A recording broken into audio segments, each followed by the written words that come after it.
नमस्कार दोस्तों, CSC help में आपका बहुत बहुत स्वागत है। इस वीडियो में बात करने वाला हूं, मैं बताने वाला हूं आपको प्रधानमंत्री श्रम योगी मनधन योजना यानी PMSYM योजना के बारे में।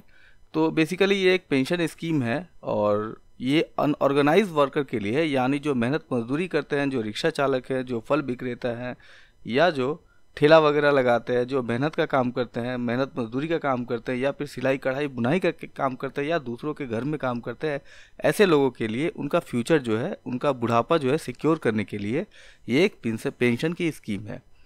और ये स्कीम स्टार्ट हुई है 15 फरवरी 2019 से। और इसमें खास बात है कि इसमें मिलेगा 3,000 रुपये तक का पेंशन सबको ज़िंदगी भर।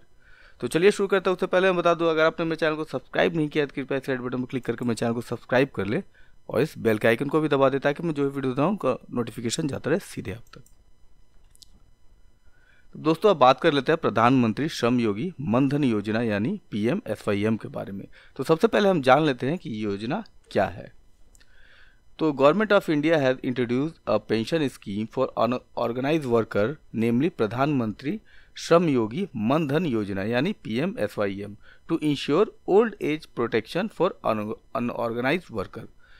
तो जो असंगठित क्षेत्र में काम करते हैं, जो मेहनत मजदूरी करते हैं, इधर उधर काम करते हैं और अपनी रोजी रोटी कमा के अपनी ज़िंदगी को गुजर बसर करते हैं, उनके लिए ये स्कीम है। और वो इस स्कीम में जुड़ के अपने अपने बुढ़ापे को यानी अपने बुढ़ापे को सिक्योर कर सकते हैं और उन्हें एक पेंशन मिलेगा 3,000 रुपये तक का मिनिमम। अब बात यहाँ पे है कि कौन कौन से लोग इस स्कीम के अंदर में पढ़ते हैं, यानी कौन कौन लोग इसमें पार्टिसिपेट कर सकते हैं। तो असंगठित श्रमिक, ज़्यादातर गृह आधारित श्रमिक, street vendor, mid day meal worker, head loader, ईंट भाटा मजदूर, कोबलर, रैग फीकर, घरेलू कामगार, वॉशरमैन, रिक्शा चालक, भूमिहीन मजदूर, स्वयं खाता श्रमिक, कृषि श्रमिक के रूप में जो काम करते हैं, और निर्माण श्रमिक, बीड़ी श्रमिक, हथघरा श्रमिक, चमड़े के श्रमिक, ऑडियो विजुअल श्रमिक, इस तरह के जितने भी व्यवसायी हैं जिनका मंथली इनकम यानी आप 15,000 रुपये से कम जिनका मंथली इनकम है और जिनकी उम्र 18 से 40 वर्ष है, वो इस योजना में जुड़ सकते हैं और इसका लाभ ले सकते हैं। और कुछ सरल भाषा में समझे तो ये 4 पॉइंट है जहाँ पे आप चेक किया जाए कि ये पर्सन जो है, ये कस्टमर जो है, ये सिटीजन जो है एलिजिबल है कि नहीं है। पहला कंडीशन ये है कि आपकी जो इनकम है, मंथली इनकम है, वो 15,000 रुपये से ज़्यादा नहीं होनी चाहिए। यानी कोई अगर 16,000, 17,000, 18,000 रुपये इनकम करता है महीने का, तो वो इसमें वो इसका लाभ नहीं ले पाएगा। आपकी उम्र जो है 18 से 40 साल के अंदर में होनी चाहिए, यानी 18 से नीचे है और 40 से ऊपर है तो आप इस योजना का लाभ नहीं ले सकते हैं। Do not cover under NPS, ESIC, EPFO scheme. तो गवर्नमेंट की जितने भी पेंशन यानी ओल्ड एज वाली जो भी स्कीमें हैं, अगर आप उसके अंडर में पार्टिसिपेट किए हुए हैं या उनका लाभ आप ले रहे हैं या उसमें जुड़े हुए हैं, तो आप इस योजना का लाभ नहीं ले सकते हैं। तो जिन्होंने स्वावलंबन के उसमें कार्ड बनाया हुआ है वो इसका लाभ नहीं ले सकते हैं।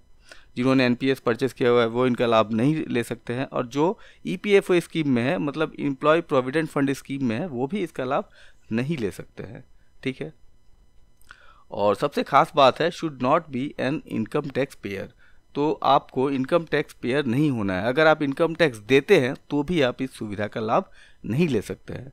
मतलब ये बेसिकली उन लोगों के लिए जो टैक्स पेयर नहीं है और जिनकी मंथली इनकम 15,000 से नीचे की है, चाहे वो किसान हो, चाहे वो मजदूर हो, चाहे वो कोई छोटा मोटा बिजनेस करते हो जिनसे मंथली इनकम उनकी 15,000 से कम हो, वो इस स्कीम में जुड़ सकते हैं। अब बात कर लेते हैं इसके रिटर्न कितना मिलेगा। तो यहाँ पे 2 बेसिकली रिटर्न है। फर्स्ट रिटर्न है फर्स्ट पेंशन यानी मिनिमम एश्योर्ड पेंशन। यहाँ पे 3,000 रुपये मिलेगा आपको पर मंथ, लेकिन कब? जब आपकी उम्र जो है 60 साल से ऊपर हो जाएगी तब। और दूसरा है फैमिली पेंशन यानी 50% ऑफ पेंशन रिसीव्ड। तो मान लीजिए कोई पेंशन धारक है जिसको पेंशन मिलता है 3,000 रुपये, और उसकी मृत्यु के बाद उसकी जो पति या पत्नी है उनको 50% तक का पेंशन मिलेगा। मतलब किसी की पेंशन अगर 3,000 रुपये है और उसके मृत्यु के बाद उसके जो भी स्पाउस है यानी पति हो या पत्नी हो, उनको ये 50% मतलब 1,500 रुपये पेंशन मिलेगा। लेकिन यहाँ पे खास बात है, ये केवल और केवल पत्नी और पति के लिए है, बच्चों के लिए या दूसरे किसी के लिए ये लागू नहीं होता है।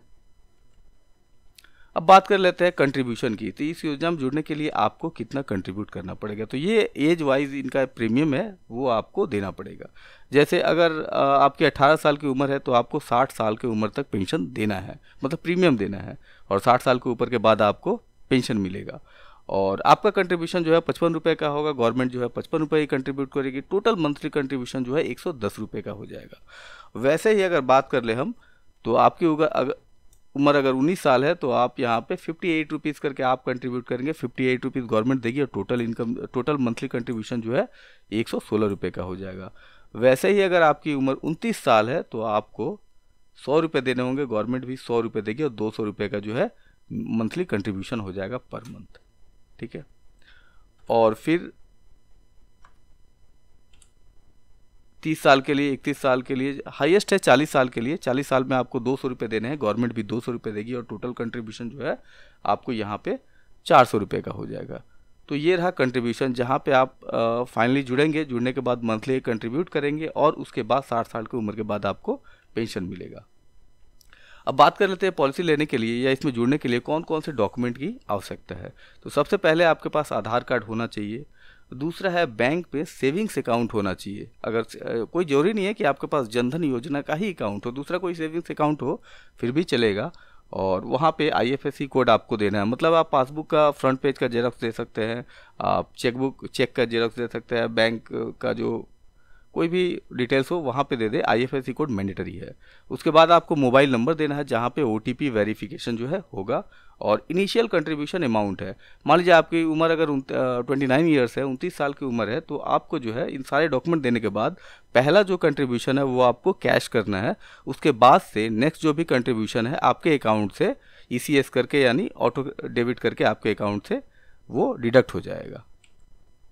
अब ये कैसे काम होगा, तो सबसे पहले ये जो स्कीम है वो एक्सक्लूसिव लॉन्च हुई है CSC में, साथ ही ये LIC वगैरह में भी है, पोस्ट ऑफिस में भी है, और EPFO ऑफिस से भी आप ये पॉलिसी ले सकते हैं, ख़रीद सकते हैं या जुड़ सकते हैं इसके साथ। तो सबसे पहले क्या होता है, बेनिफिशियरी जो है CSC में आएंगे, उसके बाद CSC will enrol the beneficiary. ठीक है, उसके बाद instalment get auto calculated on the basis of age criteria, age के हिसाब से इंस्टॉलमेंट जो है कैलकुलेट हो जाएगा।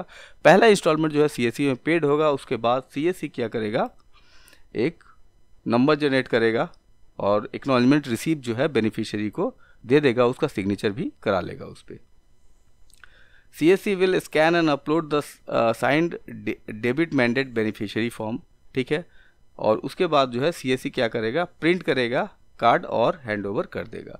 इसके बाद बैंक कंफर्मेशन के बाद आपका जो कंट्रीब्यूशन है वो आपके अकाउंट से ऑटोमेटिक काट लिया जाएगा, उसका कंफर्मेशन SMS आपको प्राप्त हो जाएगा। और इससे अलावा अगर कोई डिटेल्स आपको जानकारी चाहिए तो टोल फ्री नंबर आपको स्क्रीन पे दिख रहा है, आप उसे कॉल करके उस पर बात कर सकते हैं, जो भी आपकी क्वेरी है वगैरह वहाँ से पूछ सकते हैं या जान सकते हैं। दोस्तों, मैंने कोशिश की है PMSYM स्कीम में जो भी आपके डिटेल्स है उसको इस वीडियो में इंक्लूड करने का। अगर फिर भी कुछ रह गया हो, कुछ जानकारी आपको चाहिए, तो कृपया कमेंट बॉक्स में ज़रूर बताएं। तब तक के लिए हैव अ नाइस डे। जय हिंद, जय भारत।